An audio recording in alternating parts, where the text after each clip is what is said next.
Hello' student, যিসকল ছাত্ৰ ছাত্ৰী আমাৰ ক্লাছ 11 আৰু ক্লাছ 12 পঢ়ি আছে, অৰ্থাৎ এইচএছ ফাৰ্ষ্ট ইয়েৰ আৰু ছেকেণ্ড ইয়েৰত পঢ়ি আছে, তেওঁলোকৰ এটেণ্ডেঞ্চক লৈ আহিছে এটা ন'টিছ। আৰু ন'টিছখনত কি লিখিছে, এটেণ্ডেঞ্চ কিমান থাকিব লাগিব, সেই গোটেইখিনি কথা ডিছকাছ কৰিম। তেন্তে ভিডিঅ'টো ষ্টাৰ্ট কৰোঁ।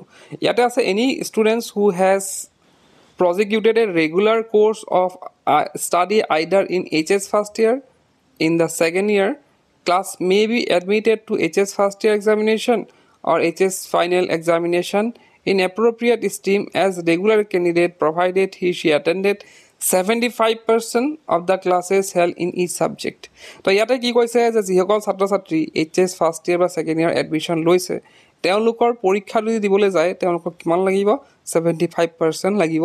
প্ৰত্যেকটা ক্লাছত তেওঁলোকৰ 75% থাকিব লাগিব। পিছত আৰু কণ্ডিশ্যন এটা লিখিছে, a candidate who fails to attend 75% of the classes on the medical ground or for any other reasonable ground may also be allowed to appear in HS first year examination and HS second year final year examination. যদিহে কোনোবা medical গ্ৰাউণ্ডত কাৰোবাৰ হয়তো বেমাৰ চেমাৰ হ'ল, সেইকাৰণে ক্ষতি কৰিছে, বা কিবা ৰিজনেবল কিবা বিশেষ কাৰণত যদি তেওঁলোকে ক্ষতি কৰিছে, তেওঁলোককো এলাউ কৰা হ'ব এক্সাম দিবলৈ। As the case may be on the basis of performance of the student in the internal examination such as unit test, half yearly examination, etc. with the permission of ASSEB as a regular candidate. এতিয়া ইয়াতে কোৱা হৈছে যে তেওঁলোককতো allow কৰা হ'ব যদি medical গ্ৰাউণ্ডত, সেইবিলাকৰ কাৰণেতো দিবই লাগিব। যদি মেডিকেলৰ কাৰণে কিবা যদি অসুবিধা হয়, তেওঁলোকে যাব পৰা নাই, স্কুলত ৰেগুলাৰ যাব পৰা নাই, তেনে ক্ষেত্ৰত তেওঁলোককতো ধৰা দিবই লাগিব কিবা কিবি ডকুমেণ্টছ, কিহৰ কাৰণে অহা নাই সেইবিলাক ৰিজনেবল কাৰণ দেখাবই লাগিব। তাৰোপৰি তেওঁলোকৰ ইণ্টাৰনেল এক্সামিনেশ্যনখিনি চাব। ইণ্টাৰনেল এক্সামিনেশ্যন যেনেকৈ ইউনিট টেষ্ট হওক, হাফ ইয়াৰলি এক্সাম কেনেকুৱা কৰিছে, ইউনিট টেষ্টৰ মাৰ্কছবিলাক কেনেকুৱা, তো সেইবিলাক চাইহে তেওঁলোকক কি কৰা হ'ব, তেওঁলোকক পৰীক্ষাত বহিব দিয়া হ'ব।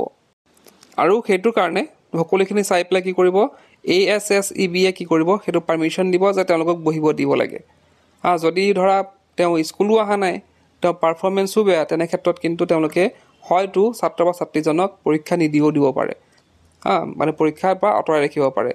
তো সেইখিনি আছিলে। তো গতিকে তোমালোকে যিসকল ছাত্ৰ ছাত্ৰী HS ফাৰ্ষ্ট ইয়েৰ এডমিশ্যন ল'বা, বা অলৰেডি যিসকল ছাত্ৰ ছাত্ৰী HS ছেকেণ্ড ইয়েৰ উঠিছে, তেওঁলোকক সেইটোৱে, তেওঁলোকে যাতে 75% তেওঁলোকে ৰাখে, আৰু 75% যাতে তেওঁলোকে মানে ধৰা ৰাখে এটেণ্ডেঞ্চটো। আৰু তাৰ লগতে কিবা হয়তো অসুবিধা থাকিবও পাৰে, অসুবিধাৰ ক্ষেত্ৰত তেওঁলোকে নিজৰ মাৰ্কছবিলাক ভালকৈ ৰাখিব লাগিব। যেনেকৈ স্কুলত পাতি থকা ইউনিট টেষ্টবিলাক, হাফ ইয়াৰলি এক্সাম, সেইবিলাক ভালকৈ দি পেলাই ভাল মাৰ্কছ পাই থাকিলে তেওঁলোকৰ মানে ৰাস্তাটো ক্লিয়াৰ থাকিব। নহ'লে বোলে এইফালে মই ভালকৈ পঢ়াও নাই, চব মোৰ unit test, half yearly exam চব বেয়া হৈছে, মোৰ ক্ষতিও কৰিছোঁ, তেনে ক্ষেত্ৰত কিন্তু পাৰ্মিশ্যন নিদিবও পাৰে এক্সামত বহিবলৈ। গতিকে এইখিনিয়ে আছিলে সেইখন ন'টিছৰ বিষয়ে। তো আজি ভিডিঅ'তে কৰিলোঁ। কিপ ৱাচিং, ইউ কেন লাৰ্ণ।